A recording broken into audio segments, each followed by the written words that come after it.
Back to the dominance of the G77 and General Assembly, they account for less than 20% of the regular budget of the United Nations. Their combined contributions of the combined contribution of 132 nations is less than the U.S.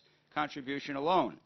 So if we have any hope of taking on the G77, whether on the question of Israel or other aspects of UN reform, we need to play hardball with the money that we provide. We should no longer foot the bill for developing country voting blocs to use UN entities as a platform for launching spiteful attacks against Israel. The 2002 Durban Conference was a classic example of institutionalized UN Israel bashing and anti-Semitism. The Durban Conference is funded through the United Nations regular budget.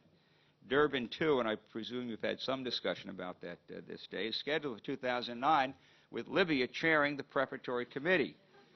It is, however, an opportunity and a test for the new Secretary General. I have been complimentary to Secretary Ban Ki-moon since he took power for two specific areas. One, his initial response to transparency. When he got elected as Secretary General, he made transparent his own finances and those of his staff, a far cry from Kofi Annan. I have also been with him in conversation, observed conversation, in which he has really challenged some of the Israel bashing. So, and I will say his predecessor, Kofi Annan, at best turned a blind eye to anti-Israel efforts in both the General Assembly and places like UNRWA, or at worst served to exacerbate these problems. Ban Ki-moon has a chance to chart a new course. If that does not occur, I will find vehicles to pass funding restrictions on Durban 2 when it comes to the U.S. contribution, similar to what we have done with the Human Rights Council. Unfortunately, not all members of the Foreign Relations Committee agree with the use of financial leverage. One thing we need to do is to convince more of my colleagues that these distorted outcomes that we see at the United Nations are not just a price that we must be willing to pay in order to be team players. This should not be a partisan issue. This should not be a partisan issue. There are some on my side of the aisle who have this perspective, but I will say that it is unfortunately the consensus position on the Democrat side. There are some issues in this country that simply are too big for one party to solve. It's not going to be a Republican response to this or a Democrat response, and I think this is one of them. This is one that transcends political boundaries. I would urge, and just as I will continue to work on by the way, colleagues on both sides, I'm not kind of constrained. I'll talk to folks on both sides. But within the pro-Israel community, there are many folks who have ties to the Republican Party, folks to the Democrat Party.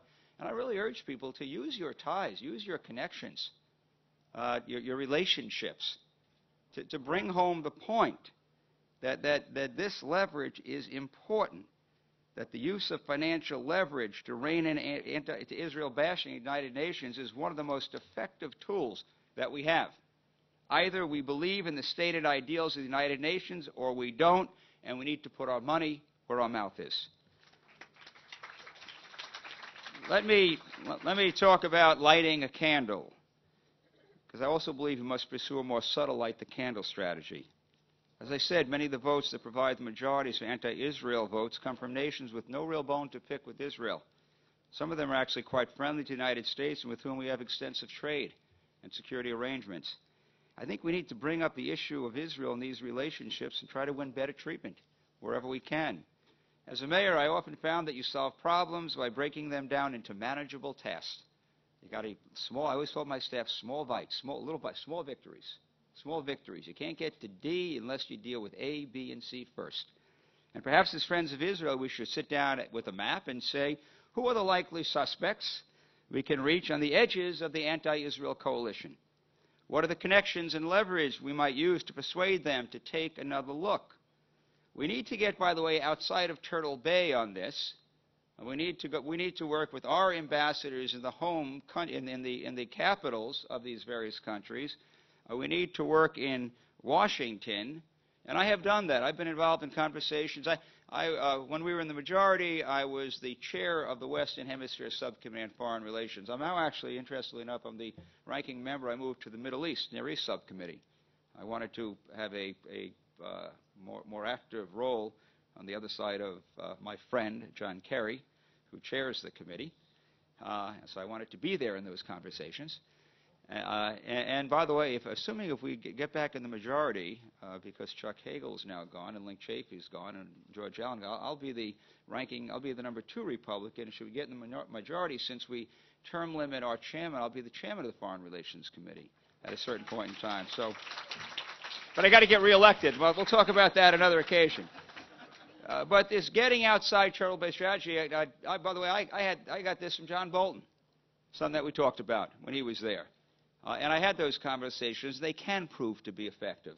And I think we need to move them more uniformly, use them more uniformly. I think the State Department has to be active in working with our ambassadors and working with others to try to push this agenda. I know it's not as fast as a process for those of us who are addicted to instant gratification. But most of us in this room believe that Israel is going to be around forever. And so we have time. And we've got to work on it. The other side has overplayed their hand almost to a foolish degree. We need to take advantage of the opportunity that's been given us. And the actions of the Human Rights Commission are just a clear example of that. One final note. I note that in your last panel, I was looking at the program, you have a presentation, I think it was by Roz Rothstein, entitled How the UN Message is helping to poison hearts and minds on campus. I just want to stress how important that issue is. One of the things that the UN does, particularly on campus, is it really provides a level of credibility to Israel bashing. That if you go to a college campus where kids haven't studied, they don't go back to the days of Daniel Patrick Moynihan. They're not sitting in these conferences, and they look at the United Nations, and the United Nations, with its committees focused simply on the rights of Palestinians without dealing with a whole range of other issues in the world that need to be dealt with in regards to human rights, that it actually gives a shield of credibility. It legitimizes the view that Israel is the oppressor. It legitimizes the view that Israel is an apartheid nation. It brings us back to where I began this presentation, to the 1975 perspective that Daniel Patrick Moynihan faced, that Zionism is racism. And I got to tell you, young people are drinking the Kool-Aid. And it's important. My son is a student at a college in St. Paul, Minnesota, and in a theology class, he faced this issue. Coming from the professor, from other students, and the familiar refrain, by the way, the Jews control the press, and that the Jewish lobby, with its control of the media, is the real enemy of truth. Again, quoting Moynihan, never has the opposite of truth been so precisely stated. But the issue is an important one. And I say it's important because I get back to where I stand right now, that these young people, they're the voters, they're the next generation, they're the leadership. And if they are left moving down this path, then those of us who believe Israel will be here forever and hope and pray that that's the case, have something very much to worry about. Very much to worry about. You all know what David Ben-Gurion once said in the early days of Israel. Around here, anybody who doesn't believe in miracles is not a realist. I think we need to take that attitude. Anybody can stand up and say we hate what the United Nations does to Israel, say that. But our place and our challenge is to be strategic about winning friends and influencing nations when it comes to Israel. And if we do that, who knows? We might experience a miracle in the face of demonization. It wouldn't be the first time, and it should give us hope. Things were hopeless at the end for Henry Hudson, but they are not for Israel. I will continue to lead the charge as long as I have the opportunity to do so, and I ask for your support and strength to fight for better treatment of Israel at the United Nations, and in the end, what you're really fighting for are the ideals of democracy and truth and justice. Thank you, and God bless. Thanks, Dan.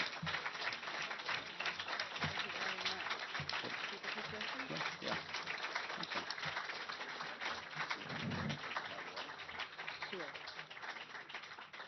Thank you very much. I knew you would be inspiring. We'll have time for a few questions. I ask that the microphone be given to somebody who perhaps hasn't asked a question before. Yes, please, go ahead.